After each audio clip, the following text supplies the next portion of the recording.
Welcome to Barnyard Language, honest talk about running farms and raising families. We are Katie and Arlene, an Iowa sheep farmer and an Ontario dairy farmer, with 6 kids, 2 husbands, and a whole lot of chaos between it.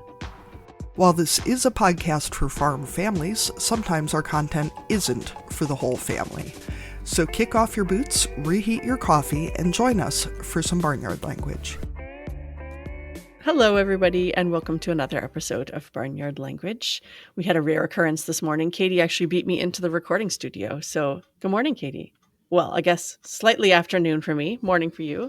What's going on in Iowa these days?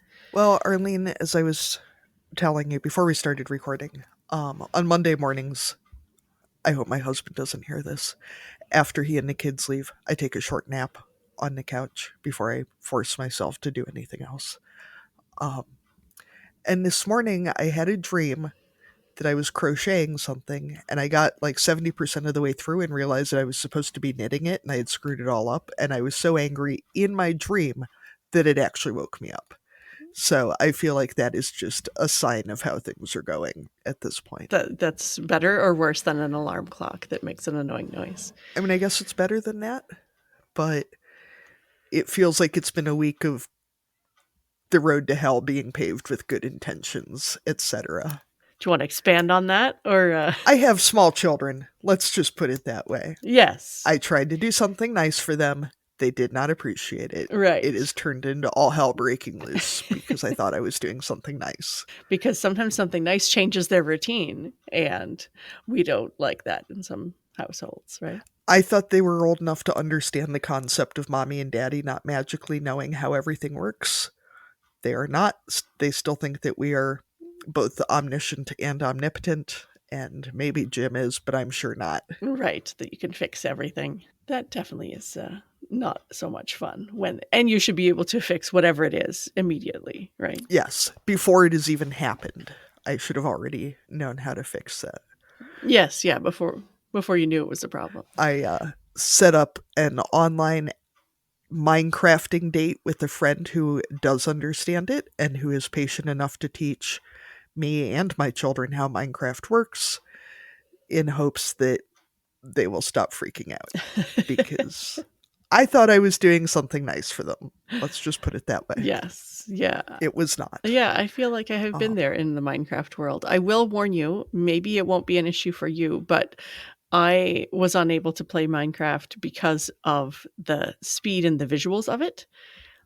It makes me nauseous. So it was also a good way of getting out of playing Minecraft, because I couldn't do it, and I didn't really want to, but also I couldn't do it. Yeah, Jim has actually already said the same thing, and having seen the visuals, I have no interest in playing it, but my kids really want to, so hopefully I'll be able to hang long enough for them to do it. Yeah, I feel like it's one of those games that is like really fun and educational, and when they can figure it out themselves, it's actually a delight. But just another warning, they will also destroy each other's stuff in Minecraft, and then they will get mad at each other and tattle and tell you about the things that they destroyed of each other's, or that someone else destroyed of theirs. Maybe that's already happened. It's been a big feeling sort of a couple weeks anyway. Yeah. There's a lot of little brother figuring out how much he can impact his sister with fairly little effort on his part. Right. And what gives the biggest reaction? And he's real good at it. So. And she reacts in a spectacular way. Oh my God. So much. And, too, trying not to downplay things, but then sorting out when they actually are that upset and when they're just so into the drama of it that, if you fix the thing and all of the reaction immediately stops, cool, everybody was fake crying. This is great. Yeah, that's right. I don't mind having to mediate when there's an actual problem, but when they're just being pissy with each other, I got stuff to do. Yeah, and it's hard to tell when that scream is like someone has severed a limb versus someone moved my thing 3 inches and I really didn't want them to do that. Or, he touched me, or he looked at me, or he looked at my doll, or... Yes, exactly. Whatever. Do you have lambs yet? You've been saying the last few weeks that you're getting ready. She's looking out the window. I, of course, can't even see the sheep barn from here, so I don't know why I'm looking out the window. There weren't any when Jim left for work this morning. It is Monday morning. It is 11:08 my time. It is supposed to be almost 70 degrees today, Fahrenheit. Of course, it is supposed to be like 60 degrees tomorrow, Fahrenheit. And then on Wednesday, it's supposed to be like 20 degrees and raining. Right. So probably Wednesday is going to be the. Yeah, for you sheep people, it's going to be Tuesday morning at 3 a.m. We're going to have lambs everywhere because legit, a pressure drop like that, just, I don't know what it is about it, but, and especially if it's raining and especially if it's dark, and double points if it's a full moon, which it was on Saturday. So I feel like that's still close enough to impact it. This is going to be the week then. And they are supposed to start lambing on Wednesday anyway by the calendar. We'll see. How are things at your place, Arlene? Things are going pretty well. My oldest was home for reading week this past week, basically spring break for university students. So it was nice to have her around. So we were fitting in some extra things. And she and my husband and I went on a short getaway. So we went away for 2 nights. She had a lot of schoolwork to do. So it really wasn't a big holiday by any means, but we crossed the border into the States, and our goal was to eat at restaurants that we couldn't eat at in Canada, and did a little bit of shopping and quite a bit of relaxing at our Airbnb while she did schoolwork, and we read our books and lounged. So yeah, it was a nice retreat for us, and the boys stayed here at home and went to school. So it wasn't too much extra work, I don't think, for my mother-in-law who looked after them, and the people who were on schedule at the farm didn't, I don't think, as far as I know, had too much extra work either. So that was good. Yeah. So our options this year or this time were, we went to Target because it went bankrupt in Canada, so we don't have it here. Went to Olive Garden and Cracker Barrel and Red Robin because none of those places are on our side of the border. And yeah, did some other shopping. So that was fun. People watching, leaving the farm. We saw some other farms, so of course, we had to check them out from the road. So you're saying in 14 years that I should be able to take a relaxing vacation with a child? Yeah. I mean, who won't be a child by then because they'll be like adults, but Yes. okay, cool. We're like a quarter of the way there. Yeah, that's right. Yay. It can happen. And otherwise, what's going on around here? I feel like just the usual. We're still kind of in meeting season. We've got, last week we had our vet put on a day where we learned about dry cow protocol, and what else was the afternoon speaker about? Oh, repro. That one's a kind of a fun one because it's more of a round table discussion. So they've got some visiting vets who will come in and talk to the group, but also it's a bunch of farmers. So everybody kind of talks about what works at their place, what they've tried and hasn't worked. And it's a really nice group in terms of people actually being open and not judgmental, which can sometimes be a little bit hard to find. But being a smaller group, and I think people that have common vocabulary and life experience, that was actually a pretty good one. And they put on a lunch too, so that's also a bonus. Yeah, I think that's the main stuff that's been going on lately. So today we're excited to be talking to David Hafner, who is our first Florida guest. A little while ago, I posted a map, and now we're feeling extra motivated to fill in all of our states. So this is exciting to have one of these southern states getting filled in on our guest map. So David, we start each of our interviews with the same question, and this is a way to introduce yourself to our listeners.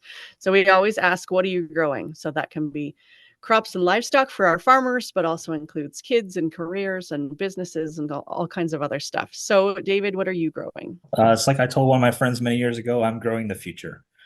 I am a 4-H agent as my full-time job. I'm an opportunity creator for our youth so they can work their way into the future and have a successful life. Along with my career in 4-H, I also have a small farm, which we're still trying to figure ourselves out. Right now, we raise poultry, sheep, pigs, we board some horses, and then we have 4 children of our own, which keep us pretty busy, me and my wife. We raise a little bit of everything. Yeah, that's a lot of different things. So I'm only going to ask because it differs depending on where you are. So what is a small farm for you? Yeah, that is a good point, that the definition is different depending where you are. So my farm is only 6 acres. Yeah, you're right. Some places 100 acres is still considered a small farm, but yeah, we're sitting on 6. And David, how similar is a 4-H agent to a CIA agent? Because I'll admit that that's where my brain went, and I'm just like, Yeah. I'm So real our enthralled job by is much this. harder than a CIA agent. We have nobody to throw the blame on when things go sideways. We take the full blame. No, being a 4-H agent is great. There's a lot involved in it. You have to have your head on a swivel, looking for opportunities, looking for what your kids are interested in, so you can create those opportunities. And it's a lot of hours. I tell people I have the best job, but if you're not a person that likes to work extra hours, if you want a 9 to 5 or a 40-hour job, you don't want to be a 4-H agent. It's much like being a farmer. You're pretty much always working. I just got back yesterday from a 3-day conference where all of the Florida 4-H agents got together, and I was thinking about when was the last time I had a day off? Actual just a weekend day off. Not taking a day off. In the month of January, I had a total of 4 days off, and I love it. I don't regret it. A lot of these things I go to, I get to take my own kids because all four of my sons are in 4-H, so it really is it's a family thing. Yeah, I that's a just really like cool way of being able to incorporate them into your job too. I Yes. just like the idea that you'd be like sitting on a park bench, covertly passing flyers back and forth or like fair signups or something, you Yeah, know. there's some of that going on from county to county, between agent to agent, like sharing secrets and that kind of stuff for sure. Yeah, hot tips. So you mentioned that your kids are 4-H age already. So how old are your four children? So they are 12, 10, 7, and 6. Okay, so pretty close together too. Yes. So, David, where did you grow up and were you a 4-H'er as a kid? Yeah, I grew up in South Florida. My family had a ranch growing up. That was not what I consider small. We had about 800 acres where we raised horses, did all the horse activities, mostly Western pleasure. We did trail riding, boarding. When I was younger, we needed something for me to do. So my family developed a summer camp. And as I became older, I became a camp counselor there. And I did join 4-H. I didn't join 4-H till I was in high school, so I missed out on a lot of years. But we moved, and when we moved, the club met on the same street I lived on. The club leaders said, "You're joining my club," and it was an equine club, so I was comfortable there. And yeah, and it just kind of became part of me. Like, I grew up on the ranch, so there wasn't a lot of talking to other people. There was a lot of talking to horses. We had about 80 horses, and so I spent a lot of time with them. And so being in 4-H really gave me the opportunity to come out of just talking to horses and actually start talking to people, gaining confidence, learning how to communicate, and then just really became a part of me. After I graduated high school, I stayed on for a couple more years as a junior counselor. And then when my oldest son was old enough, we were right back in 4-H again. And so, yeah, it's just full circle. And now, yeah, I went from having a kid in 4-H to I became a club leader to I became a member of the 4-H advisory council for my county, and then now I'm the agent. So it kind of came full circle. I like this idea of like a 4-H pipeline. You get in and you can't Yeah. get out. 4-H is probably going Yes. to come for me, like comparing them to the mafia. Great.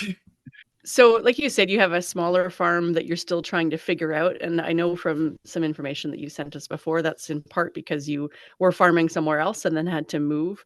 So, what was that experience of having to reprioritize and find another piece of land and do that move like for you? And what lessons came out of that experience?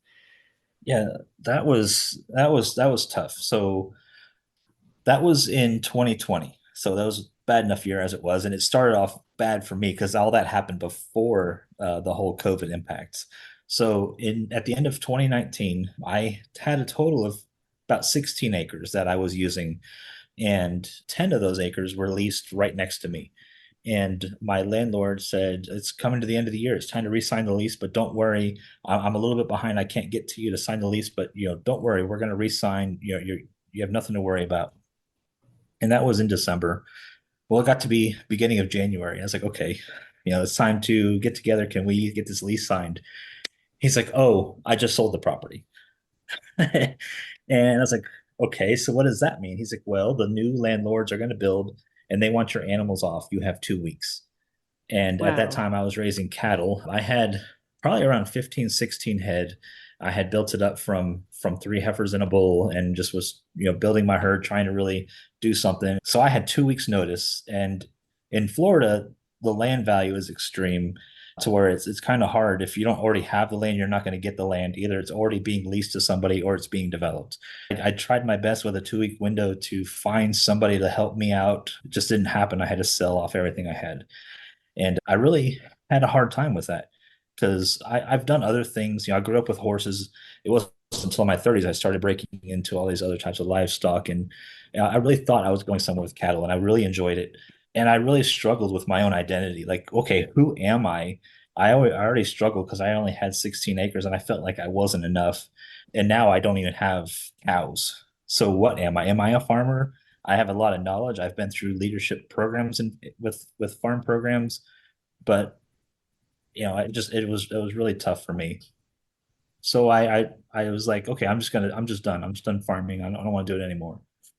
But then my kids were still younger at that time, and I was looking at them. It's like, they really enjoyed it, and I really wanted that for them because growing up, for me, growing up in agriculture was an awesome childhood, and I want that for them. So I decided, no, I'm not going to give up. We're just going to pivot. We're going to try something new.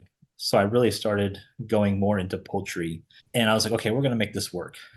But then as that land next to me sold and as other pieces of property around me sold, the whole neighborhood, just the character of the community just changed. And it was no longer, I mean, I was in a pretty rural area.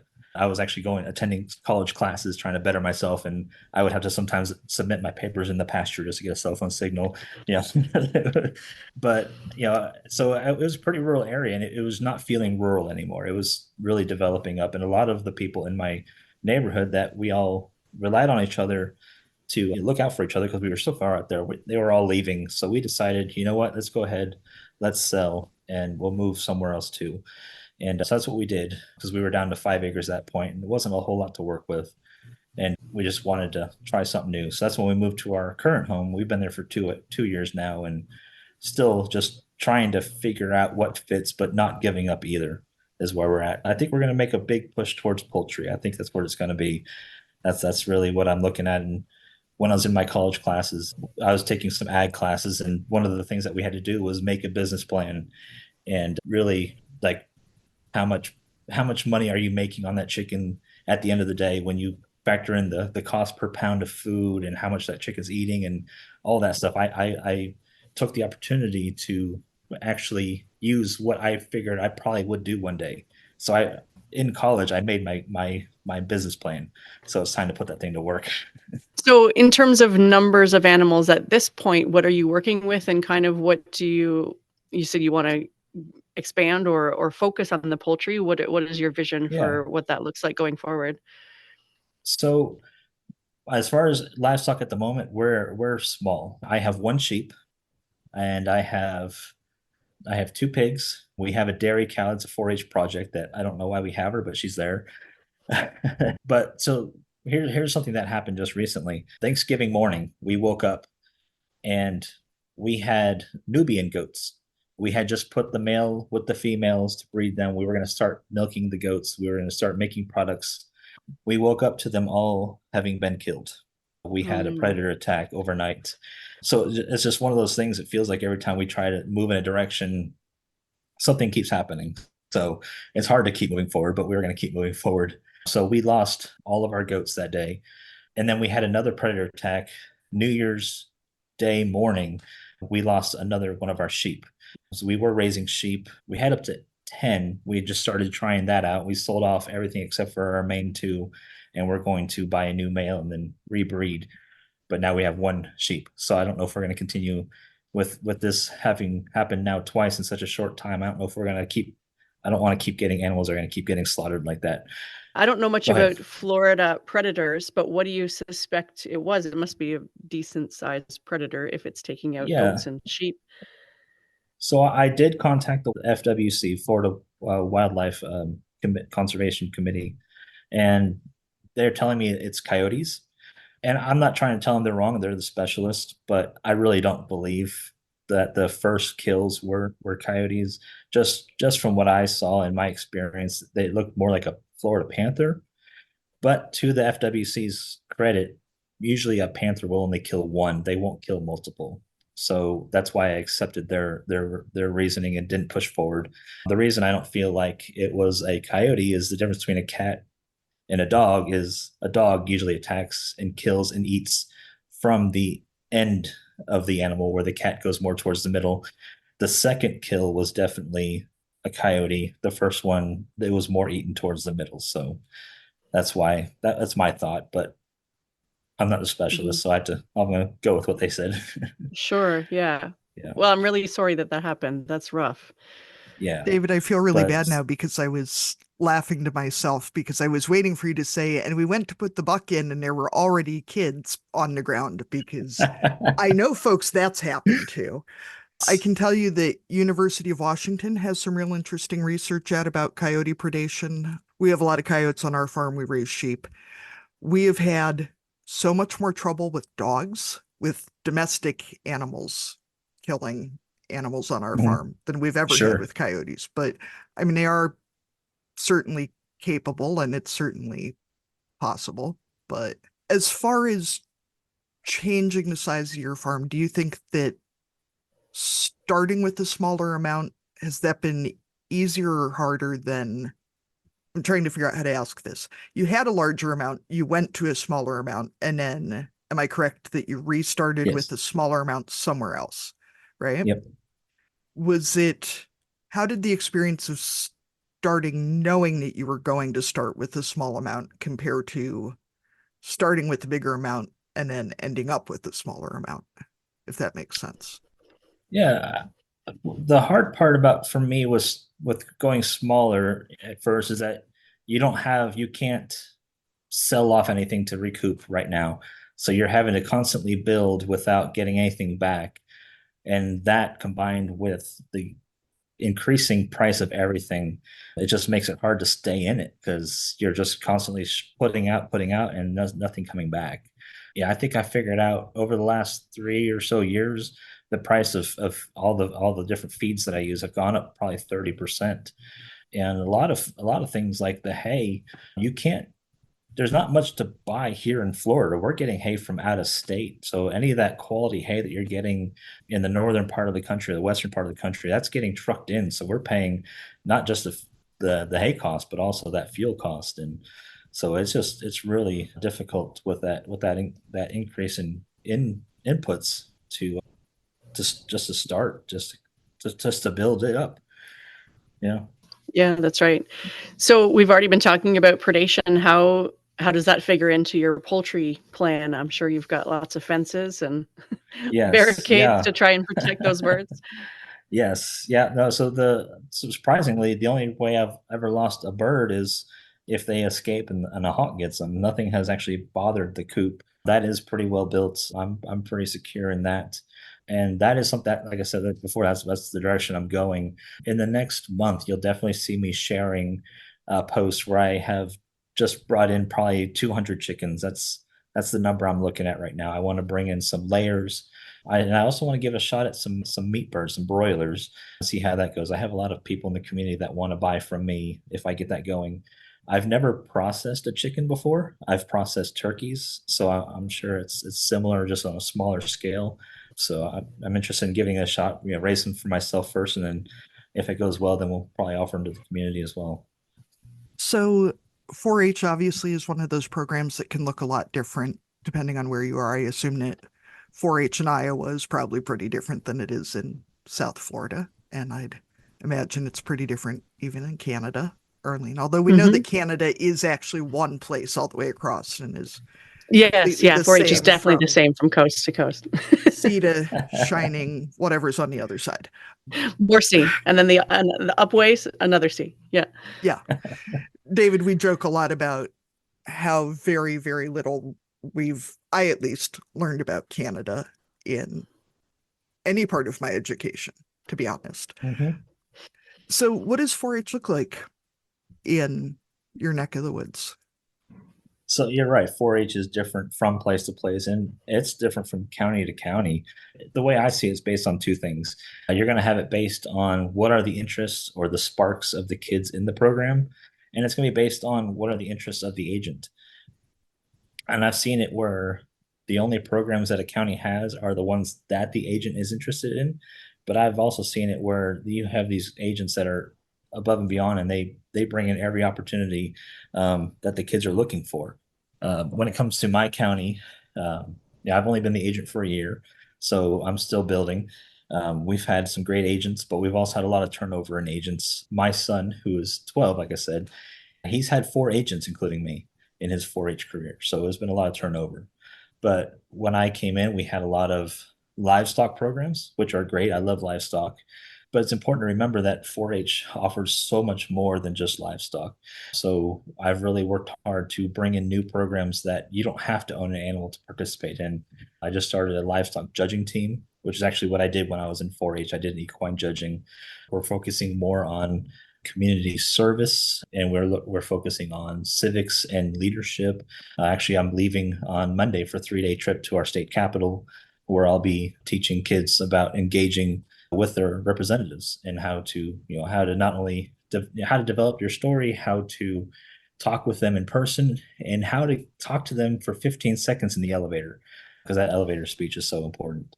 And it's not just my county. So I do have kids coming from my county, but I'm also really excited that I'm part of a statewide initiative. We have our Florida 4-H executive board, which is all made up of youth from across the state. And then within that executive board, we have different committees. And I was selected as the adult chair of our ambassador committee.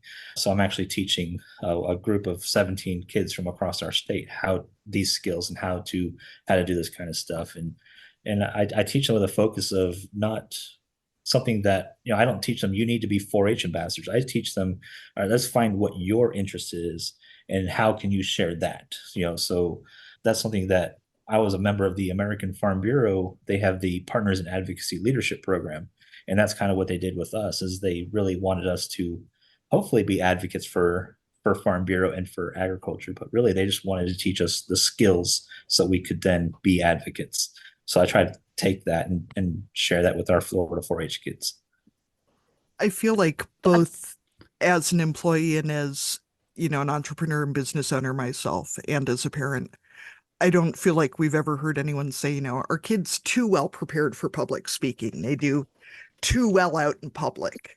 They're too able to present an elevator pitch or write a business plan or judge dogs or whatever it is, and I don't feel like we ever hear that kids are over prepared to go out in the world. So I think, anything that gets them out with other humans is a good, Yeah. not that talking to horses is not a great experience too, but Right. Yeah, that advocacy piece is really important too, right? I mean, like you said, Katie, as a parent, we end up being advocates for our kids. And, kids do need to, as they get older, need to be able to advocate for themselves, whether it's in school or, yeah, once they're applying for jobs, all that kind of stuff. But the types of programs that you end up in later on might not be related to agriculture or 4-H, but the skills that you learn there are going to be useful in all parts of your life. So Yeah. if there are places where 4-H isn't as well established or the programs aren't there that really fit with what your kid's spark is, I like that word. Are there ways that parents can get involved and either advocate or help to expand the program into areas that they feel would suit their community or their children? Yeah, definitely. I have a great group of volunteers in my county. Every county, everywhere that has 4-H has volunteers, and it's the volunteers that actually are the soul and the force behind the program. As much as I would love to be at every event, there's no way I could do everything. So I really rely on my volunteers to be that force. And so anytime that there's somebody that has something they knew they want to try, I'm always open to it. But I also ask, would you do it with me? I'll help spearhead it. I'll be there with you.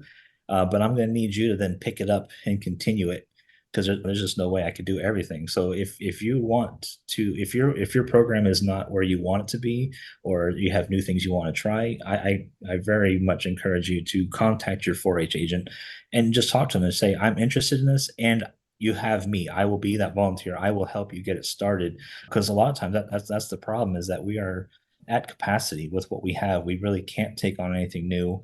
And if we do, it's not going to be a great program. And so we'd rather not take on something new and not, and make sure we just want to make sure we're given the best opportunities available. And if we're at capacity, we just can't take that new thing on. So new volunteers will bring that new energy that we need to then bring in those new things. So, I think it's great too to encourage kids to know that resources aren't limitless and that if they want, something different in 4-H, then they need to advocate for it and, use their own discernment and decision making about how resources are used and advocate for themselves because, it Mhm. doesn't do any good to have mommy jumping in to fix everything for you. My Right. kids are 5 and 7, and we're already trying to push into them doing it themselves because I don't want to say I have better things to do with the rest of my life, but I don't really like the idea of spending the rest of my life, calling their college professors or calling their bosses or whatever to fix things for them, They're Sure. people, they'll figure Yeah. it out. And I'm really excited that the group of kids that I have, I've got a handful that really are standing out, and they're taking those initiatives. They're pushing forward. They push me, which is awesome. And when I started, they told me we want people when we go to statewide 4-H events. We right now we get, where's Martin County? Oh, I don't know where that is, and they want to walk in the room and people say, oh, there's Martin County. And I said, okay, let's do it. This is going to be on you to do that. You have to be that, but I'll show you how. And in my first year, I had one of my kids, one of my 4-H kids. She is now a state officer. She's the first state officer from my county in 40 years. I have three kids that are serving on the Florida 4-H executive board. One of my kids took first place in statewide public speaking. Another one took third place, and she went to the national competition in Colorado. So these kids came to me with a goal, and I showed them how. And that's all they needed. They just needed someone to open that door, and they ran through it. So it's just like I said before. I'm just creating opportunities, and they're thriving. It's been really. I couldn't think of anything better to do with my time. So when it comes to advocating, I assume that with 4-H out there, you're part of a state university system as well, right? Yes. How can we be more efficient and effective in political advocacy? Because I mean, knowing, Yeah. state budgets, federal budgets, politics, there's a lot of voices, and it can be really hard to feel like you're being heard over the Sure. the Yeah. cacophony, shall we say. Yeah, so that's one thing. With me being, I'm an employee of the University of Florida, so I am able to give information. I can't necessarily lobby. So, but I can educate my kids and say, if you're interested in talking about this, here's the information. It's a fine line for sure. But up until I took this job, I was definitely an advocate and definitely, I don't know if lobbying is the right word, but I don't know what else to call it. I was in DC. I was in my state capital. I was in district meeting with my elected officials and all of my elected officials from the county on up. And honestly, my, for me, the most important thing you can do is just have conversations with your elected officials. Just build that relationship. I see a lot of people who only contact their representative when they need something, but they don't have that relationship. That representative doesn't really know who they are, what they stand for. Is that person who's calling me today on this issue going to flip flop on me later on and leave me hanging that I don't actually have somebody, one of my constituents is not actually supporting this? So just building that relationship, and it took me a while to do that. Showing up to their events, calling them, writing them letters. Just build that relationship and make sure you're being authentic. You'll figure out who you are before you start that relationship so that you can really put yourself to them is really important. And then when you have issues, don't hesitate to then talk to them and share. Don't share, I don't like this. Share, I don't like this because can we do this instead? Give them an alternative, because a lot of times that's what it is they can't just, they can just vote no, but it's not going to help you if they just vote no. They can vote no and make an amendment, and now we're heading towards a better solution. And if you're with an organization, like I've been a Farm Bureau member for a long time, contact your Farm Bureau or whatever the organization is and talk to them about it. and have them help you develop what the plan could be. Because then that organization will follow up with them when you can't be there. And you can really, really strengthen your numbers by getting your whole organization behind it. And there's a lot of strength in doing that, a lot of power in that. So that's worked really well for me throughout the years.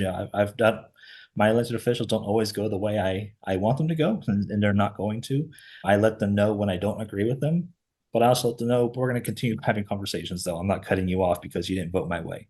I think it is important, especially as we're coming into an election year this year, that we hear so much about, they work for us. There are, we elect them. There are employees, and that's a very valid point. But when no one else is running and we're not supporting them, as farmers and as parents, I wouldn't expect to be able to tell my cows or my children that you're going to do X, Y, and Z and then not open the gate in front of them or not help them with what they need or give them any reason that they should do X, Y, and Z. It's not fair to just send angry emails, but then never tell them what you do want to happen or Yep. why, actually why they should do X, Y, and Z instead of just saying, vote no for that, and then not Right. present a persuasive argument, one way or the Yeah. other for it. Yeah, and I also would make sure I went to both sides of the aisle. Well, I knew a lot of people who would only go to this representative because they voted the same way they vote.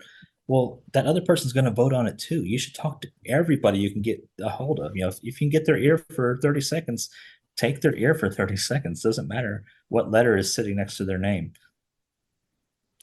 That's true, and those people can sometimes be your advocate or, the whoever's the maybe the elected official, but then they're the person debating against them. If you've got their ear too, then maybe you've got more sway because then you've kind of put your arguments in their ear, right? The one thing I think it's good to remember for Farm Bureau for you guys, and I mean, in my province, we have the Federation of Agriculture, or different agricultural organizations, is to actually tap into those groups because they do this all the time. They know the people to talk to. They have the experts to help you form your arguments. Like you might understand at a local level why there's something you want to see changed, but you don't necessarily understand the legislation or what you're working with in terms of who to talk to or what departments or like what the right process is. But there are people out there who this is their job, and they understand how to deal with governments that those local issues are sometimes you feel like you have to go in there swinging and you can figure it out yourself, but there are people and experts out there that you can ask for advice, and they can help you with those discussions as well. Yeah, no, they can definitely make it very easy. And another thing I like to share is, it's very popular and very exciting to meet with your elected official, but don't ever turn down an opportunity to meet with your official's staff. That legislative aid, just has just as much power as your elected official. That's the person who's sitting there late at night discussing the bills and will tell that elected official, I think you should vote this way. Your constituent was in today and they said this. And I've had that happen. It For me, my congressman and I do not see eye to eye at all. Uh, but I went to Washington, D.C. with American Farm Bureau, and they intentionally had us go during a week that Congress was on break, knowing that only staff would be there. And so we still had those appointments. I met with the legislative aide for my congressman and my senator, and I talked with them and I asked them, about their job. I asked them what's the best way to communicate with you and things like that, and just got to know that person. And about not quite a year later, there was an issue facing Florida strawberry farmers, and they needed this product to grow their strawberries. And if they didn't use it, there was going to be a fungal problem on the strawberries, and it was really going to have an impact on Florida strawberries. So I contacted my congressman. I said, listen, I know you're going to vote on this. I really hope that you'll vote this way. And I sent an email, and that was it. And I didn't expect anything out of it, but I figured I did my part. He's not going to listen to me because we don't get along. Well, then I get a call from his aide, who I do have a good relationship with. She's like, hey, I need to know more about this. So, because it came from Farm Bureau, I pulled up the link they sent me. There was a farmer who was a strawberry farmer who shared his story and how this is going to affect him. And I saw a connection. That farmer was also a retired Army veteran, which my congressman also is a retired Army veteran. So I made that connection in my response. Here's what this farmer said. He's also a retired Army veteran. I got an email 2 weeks later saying that my congressman voted my way, because I took the time to reach out and because I had made that relationship with the legislative aide. I even had that opportunity. I know, too, in the state of Iowa, at least, there's a lot of political figures that I didn't even know existed, and they can have a lot more power than you might anticipate, or, have the ears of a lot more folks. And for us, it's our state auditor is from my corner of the state. I had no idea there was a state auditor. I certainly couldn't have told you what he does. Our state auditor happens to be a young guy who is very liberal, but also a bow hunter, a dad, comes from a farm family, and is very social media savvy.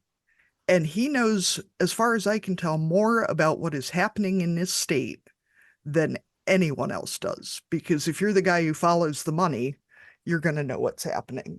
But he's also, because he's not the governor, he's much easier to get a hold of, and more people are taking sort of that back alley approach to contacting people, because obviously he knows everybody. And so I think there can be a lot of power in getting to know those folks. And I mean, like you speak about, talking to the aides are the ones that are answering the letters. They're answering the emails, they're picking up the phone. They're the ones you They're want to doing the talk. research, right? Yeah. They're Yeah. Yep. yeah, they're gonna Yeah. summarize it for the person who's doing the voting because they can't possibly research every single issue. So, yeah, if you can, yeah, get your talking points in there, then, yeah, that helps too. I'm going to transition our conversation more into the parenting side because we're both an ag and parenting podcast. So we like to make sure that we cover both parts. David, we're often talking to women about that transition time from not being a parent to becoming a parent and all the life changes that happen. And with women, that's often physical, but that doesn't mean that you as a dad don't also have a huge transition to becoming a parent. Do you have any reflections on that time of when you had your first and what that looked like for your marriage, your relationship, and you as an individual? Reflecting back on it, it was tough because we were trying to farm and it was pretty much me. My wife, she's very supportive, but she's not from a farming background. So it was all on me. And I'm trying to be supportive to her and to our child, but also trying to get the farm work done. And not only that, but I also had a full-time job. So trying to do all those things and trying to do what I thought was best for our family, but wasn't always necessarily in the house hands-on with her when she needed that break. I didn't fully understand that, and so that was it was pretty difficult for me. I always felt like I maybe wasn't, yeah, I was failing somewhere, but I couldn't figure out how. I was disappointing her and not sure, what I should do. So that was definitely a trying thing. Just always trying to find that balance. That was difficult for me for sure. And so for our first two sons, when they were born, my wife did work. She had a job. She was a nurse, worked very hard, and but then after our second son was born, we realized that about what she was making was what we were paying in childcare. So then she transitioned to that stay-at-home mom, and then we had two more. So then her job doubled, and I've never doubted that she works just as hard as anybody else and that she has the most important job. And I've never felt like she sometimes feels like she should be contributing more and she should go get a job. And she often will get on that track where she starts looking at jobs. And I've always been supportive of her. Is like, if you feel like you need a job, if that's something that will fulfill you, then yes. But don't ever think that I don't appreciate you because I know what you're doing. There's nothing more important than making sure our children have a great start in life. And so that's kind of where we're at. All of our kids are now in school, but she's very much involved still. She volunteers at the school. She's a room mom wherever she can. Like, she basically is an employee of the school at this point, but her kids are thriving because of it. So it's, yeah. Yeah, there's so many programs. I mean, like 4-H depends on volunteers. Schools, for a large part, depend on volunteers, and that falls on parents to provide those services that kind of go beyond the scope of just what's happening in the classroom. Yeah. You also mentioned to me that you and your wife were foster parents. Was that before you had kids or when you had kids? When did that fit into the timeline of your life? Yeah, it was before we had kids. So we got married early. We were married at 21 years old. And I think we were around 24 years old. And we had no kids were coming. We had always said we weren't trying, but we weren't preventing, but nothing was happening. So we were kind of like, okay, maybe we're not going to have kids. It'd been several years. And the opportunity came that we took a class to learn about becoming foster parents, and then we jumped in and took the full training. It's a 10-week training that you go, and it's pretty in depth. They really do a lot to make sure you're actually a good fit to be a foster parent. They don't just let anybody do it. So we became foster parents in our mid 20s, and it was an awesome experience. We definitely helped us prepare to be parents because we had I think over 30 kids came through our home, and from all different scenarios. We had kids that we had, the drug baby who didn't want to be touched because he had that sensory issue, and we had kids who were the parents had been busted for selling narcotics, and we had the kids who had to be witness to that. We had a kid who, or two kids actually. It's funny, my name's David, my wife's name's Alicia, and their names were David and Alicia. Those were the out of all the kids we had, those are the only ones we felt happy about them going back. The mom got in trouble for stealing, but she was stealing diapers and food, and she just didn't know where the resources were. So that was actually a happy experience for her to get her kids back. And her kids were so well taken care of. It's just that she didn't know how to find those resources. So we sent them back with a letter. Here are the resources, please, or call us if you need resources. Don't feel like you have to steal. There are people that will help you. But yeah, we had kids from infant all the way up to teenagers. We had kids that they would bring us just for temporary housing because they needed to be transferred to a state facility, like a group home. And they didn't expect the kids to stay with us because they were runaways. And they would run away from everywhere they were, but they didn't run away from us because I don't know what it was, maybe just the way we treated them a little bit. Every kid that came in our home, we treated them like they were ours. We made sure that they understood that they were not staying with us forever, that this was a temporary until they got back to their family. But at that time they were ours. And yeah, it was an awesome experience with the kids. With the state, that was frustrating, having to work with the state and the rules that were in place. It felt like that the parents had all the rights and the kids didn't have any, which I know is a typical arrangement. But in those situations, I feel like the kids should have had some more rights while they were in the process of being reunified with their parents. So the parents still had very much control over their kids, and they would use that to make life difficult for the foster parents. We even had one case where we had DCF called on us, which is the Department of Children and Families in Florida. Basically had to be investigated, these claims that were made against us that we were abusing these children. And they were Hispanic, they were from Honduras, and they alleged that we only fed them beans and rice because that's where they're from and that's what they eat. And the funny thing is that the report against us was made right after Christmas. And so the caseworker came into our home, and the tree was full of presents under it. The kids had just unwrapped because it was like 2 days after Christmas. It's like these kids are our kids, until they go back.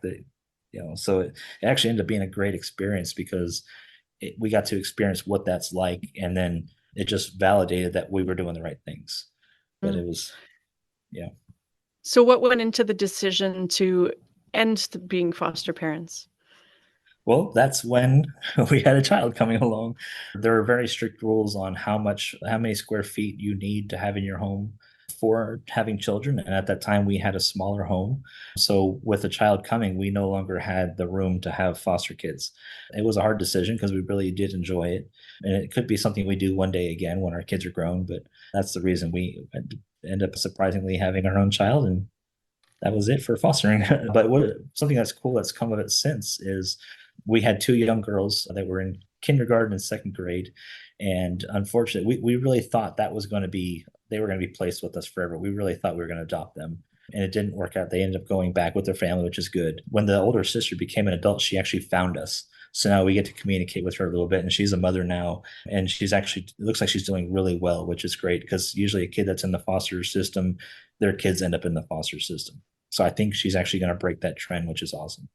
It seems I try really hard not to be like, healthcare workers are all heroes and angels among us because it can be so dismissive of the work and the struggle that goes into it.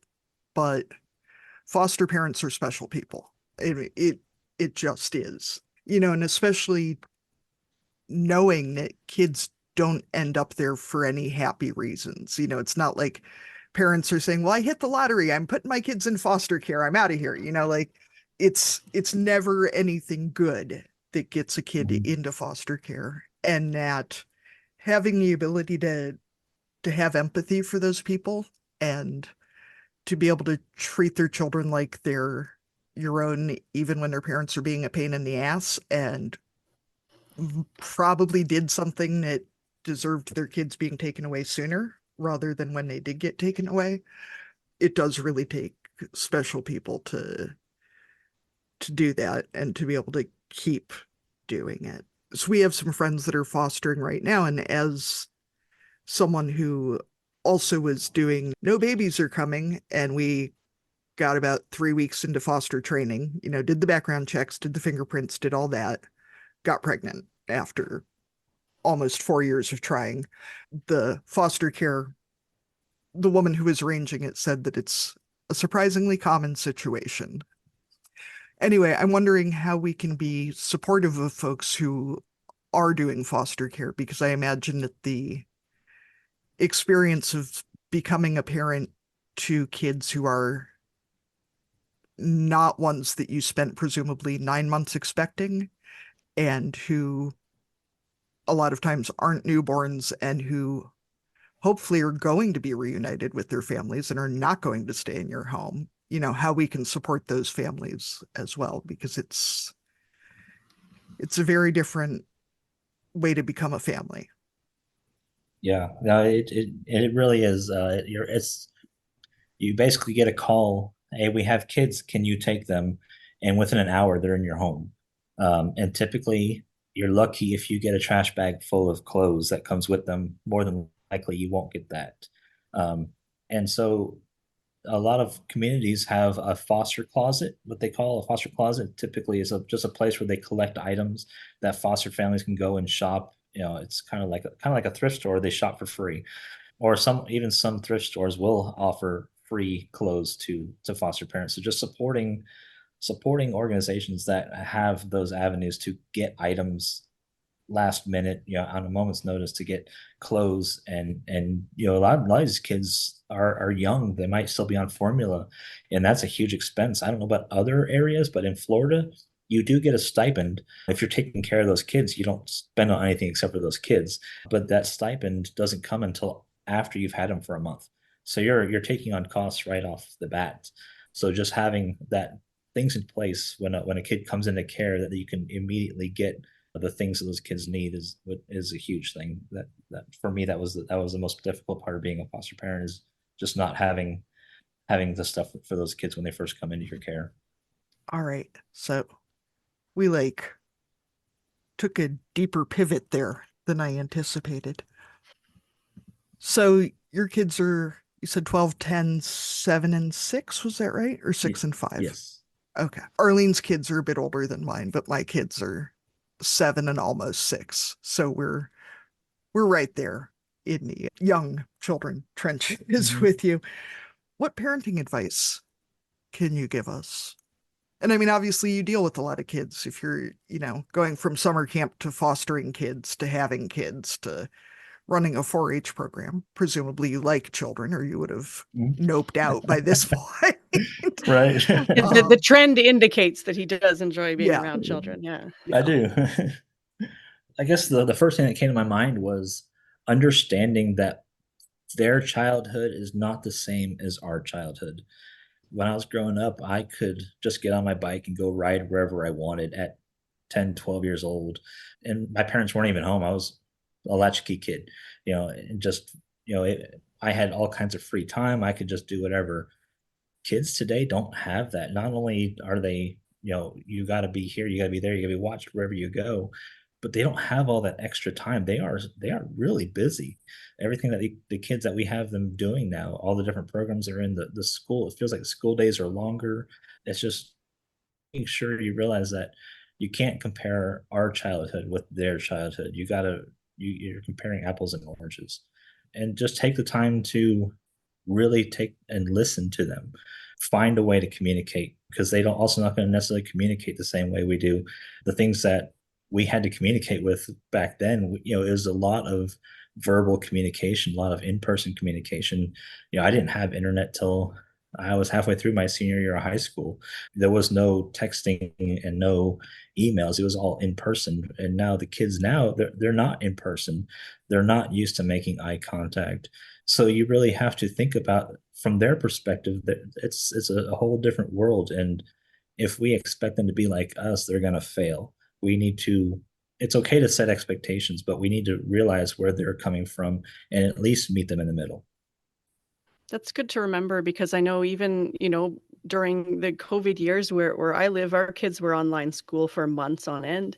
And we expected them to only communicate online with their teachers, with their fellow classmates, and then to now try and say, oh, well, you guys never talk to each other. Well, they're a product of the way they were raised, and for a couple of years there, they were raised where this was the only way they were allowed to communicate with each other. So it shouldn't be a surprise that they're using the technology that we expected them to use, and that we all have available too. I mean, I spend more time, texting and sending memes with my friends than I did when I was in high school, because I didn't have a phone back then. But yeah, we're all adapting to the way technology is now. So just thinking that it's a teenage problem, is a kid problem, is not realistic. Yeah, and I get these. We actually just had our county fair had their pageant about 2 weeks ago, and I was there listening. And one of my 4-H kids was on stage in the pageant, and she was asked the question, "What's one of the biggest issues facing your generation?" And she said, "It's everyone who thinks that we're not doing anything, that we're not trying, that we're just lazy." And a lot of kids really do feel that way. They really feel put down, that they're not good enough, and it's because we're comparing them to what we used to do, and it's just not it's not the same thing. Yeah, that's a good point. What is your favorite thing about raising kids on the farm and in agriculture? Oh, my favorite thing is, now that my kids are old enough to help, it's awesome to be able to stand back some and guide them and watch them grow. I waited so long for that, to be able to just see them develop through farm skills. I can teach them so many different things. Observation is one of the main things I teach the kids. When we pull into the property, and I look at them, I say, "What are you looking at?" "Well, I don't know. I'm looking at my phone." "Why don't you look around? What do you see?" Is the horse laying down? What are you looking at? Are you observing what potentially could be? There could be an issue. We've been gone. You should be looking around, and that can really translate into other things in life. You go off to college, you need to walk into a room and be able to assess it really quick, or just things like that. And I try to teach them the farm things, but then reconnect them with other parts of life. All right, I'm teaching this on the farm, but you can really use this in other ways. And I think that's my favorite thing, is just the teaching. It's been really cool, and having an extra set of hands. It's really awesome that I get to. I went away for 3 days this week to that conference, and I didn't have to worry that things were getting done, because my kids were there to pick up the pieces. So what's the biggest challenge? Hmm. So that's one. I don't know what the biggest challenge.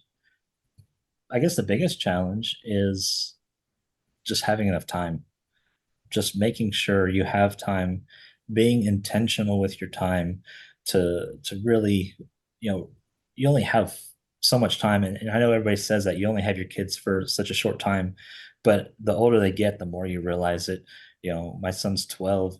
He's already 2/3 of the way before he moves off as an adult, and it just feels like we just got started. So just taking the time to be intentional, to make sure the kids know that you love them, that you appreciate them, that you're there to support them.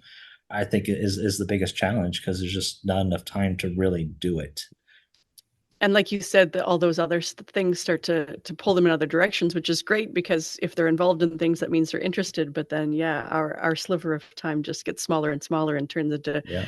the chauffeur job. Right. That's why that talking in the car advice that people always use is really important, right? We have to Yeah. capitalize on those car drives because that's what we've got. Yes. So, David, I feel like you're particularly well suited to this next question. We ask all of our guests, if you were going to dominate a category at the county fair, what would it be? And you can make up a category if you want. If you have like some dream 4-H category that you really think ought to be a thing, or So I think if I were to dominate a category, I kind of have two answers. So my fun answer is the pie eating contest because you just can't go wrong with a pie eating contest, and you Now, just quantity or speed? see, and that's the thing. Like I want to make sure I can at least taste the pies while I'm eating them. So I guess I go for quantity so we can Yeah. enjoy those bites. But I also would love to dominate in public speaking. So when I teach my 4-H kids, I'm very open and discuss not only how to speak in public, but the feelings that I get when I speak in public. Because by nature, I'm a wallflower. I'm shy. I don't want to be in the limelight, but I also do it because I know if I don't, who's going to do it? So I've kind of just pushed myself to be that person and to step up when I'm called. But I get so nervous the 30 minutes leading up to it. Anytime I have to talk, even now on the podcast, before I got on here, I'm like pacing, preparing myself, but then getting into the moment and it just comes out and it's awesome. And that's why I try to teach my kids that as long as you're prepared, as long as you know who you are and what you care about, that it's just gonna fall into place. And so if I could get away with that, get rid of that nervousness, that would be awesome because it's so stupid that I have it because I don't need it. A little bit of that is the adrenaline too, right? Of like, it's kind of, yeah, nerves, excitement, but it's one of those things that, yeah, especially in front of a room of people, I don't love public speaking, but when it goes well, there's nothing that really matches that feeling, right? Of Yeah. thinking that worked, like I connected and what I said actually, the things that I practiced, maybe that's what leads us to do all the preparation too, right? Mhm. Yeah. Those of us who do a lot of prep before, then you feel like, oh, it's all worth it. That's what I was Yes. waiting. So we will go ahead and move into our cussing and discussing segment. So our listeners know that they can send in theirs on our speak pipe or email them to us, and we'll either play your voice memo or read it out for you. Katie, what's your cussing and or discussing for this week? I'm trying to come up with a positive way to put this. I really dislike the feeling it brings about in myself to see other parents competing with each other through their children. My kids are in a athletic class, shall we say, and some of the parents are very competitive with each other. And it's all through, whose child is the most naturally talented and whose child practices the hardest. And I mean, we're talking And little and they're kids. 7 and 5. Oh no, these Yeah, kids yeah. are like 3. They're Oh they're not gosh, high yeah. school athletes. They're not Yeah. they're not destined Yeah. for the Olympics probably. They're And there's small nothing they could children. really, yeah, and there's nothing they could really have done to prepare for this activity. Yeah. It is Yeah. just genuinely what their physical expression of their bodies is. So it's Yeah. not like they can And then do I anything to find make it myself better. getting really judgy of these people because how do you have nothing better to do? But also then I'm looking at my kids who, God love them, are very enthusiastic and very much not physically suited to this pursuit. But they're trying, they're having fun. One of them at least is having fun. The other one is learning about the The other one is importance of there. Yeah. showing up for things you committed to. But I That's a good find lesson some too. part of myself is like, well, why can't my kid be naturally talented?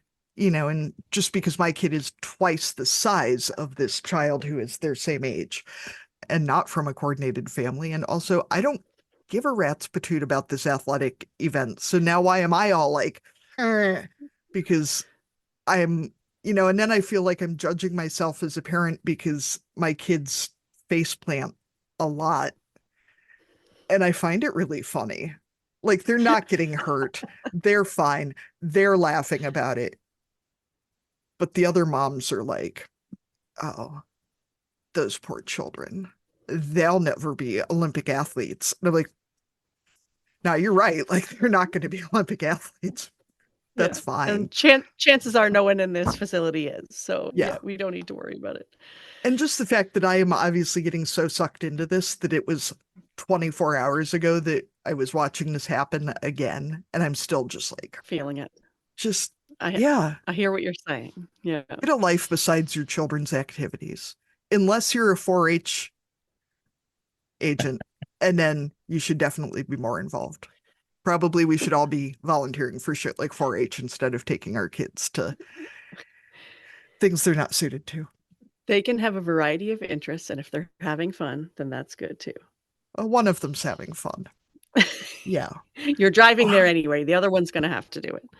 Yeah. David, what do you have to cuss and discuss today? Yeah, the only thing I could come up with is that is against myself, that I need to stop taking on so much in my program. I'm one that's going to take on all the new opportunities instead of sharing the opportunities.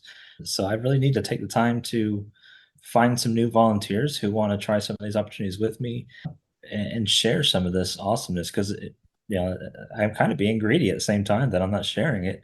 And that's one of my weaknesses, is I'm not a good neighbor. I'm not good at sharing. I will give, but I won't take. And so I really need to work on that. And I think it's one of my, I don't usually do New Year's resolutions, but I think that's one of mine this year is to work on that, to be good at sharing. The other one is to get back into reading, because I haven't done that since I've had kids. So I'll try that too. If you shared some of those responsibilities, you'd probably have more time to read. Exactly. Yeah. Yeah. Well, Otherwise, the it's all reading about stuff. audiobooks. Yes, that's what I actually started doing, is audio, because there's so much driving. So I started the audiobooks. Arlene, what do you have to cuss and discuss today? So just a note, my kids just got back from school. So if you hear someone smashing into this room, that is why. You won't see them, listeners, but you will probably hear them. So I think my cussing and discussing, I didn't have one prepared, but after listening to David talk, I'm going to share that expectation that we have that our kids should have the childhood or the youth or the sensibilities that we had, or that our parents had, or any of those things. Every generation of kids is growing up in a different time, and it's going to have different skills, and it's going to have different senses of self and senses of what's important to them. And that's okay. And every generation has, complained about the one before. I don't remember, which Roman philosopher, there's that quote shared from like hundreds of years ago where they're talking about the lazy youth of today. It's just a universal sentiment. Oh, there's one of my people. You guys can say hi. But yeah, the radio didn't ruin the children 100 years ago or whatever, and the internet didn't destroy our youth, and our kids are going to have skills that we don't have, and that is fantastic, and that's going to serve them well into the future. So let's just love all the kids in all their stages. And if there are gaps that we feel like they have, then that's our job as parents to help bolster those and use programs like 4-H or FFA or whatever whatever programs they're into. Use those things to try and encourage them and grow skills that we think are going to be important, but also not ignore the skills that they're picking up on from the life that they're living.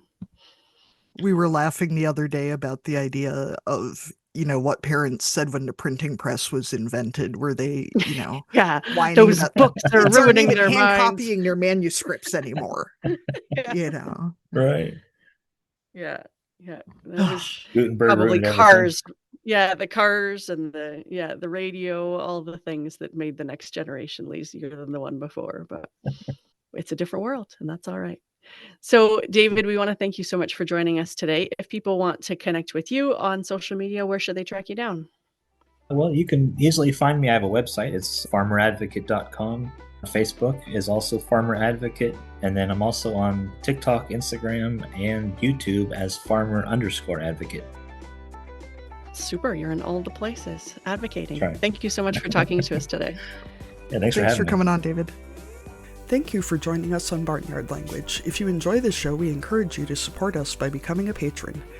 Go to www.patreon.com/barnyardlanguage to make a small monthly donation to help cover the costs of making the show. Please rate and review the podcast and follow the show so you never miss an episode. You can find us on Facebook, Instagram, and TikTok as Barnyard Language, and on Twitter we are Barnyard Pod. If you want to connect with other farming families, you can join our private Barnyard Language Facebook group. We are always in search of guests for the podcast. If you or someone you know would like to chat with us, please get in touch.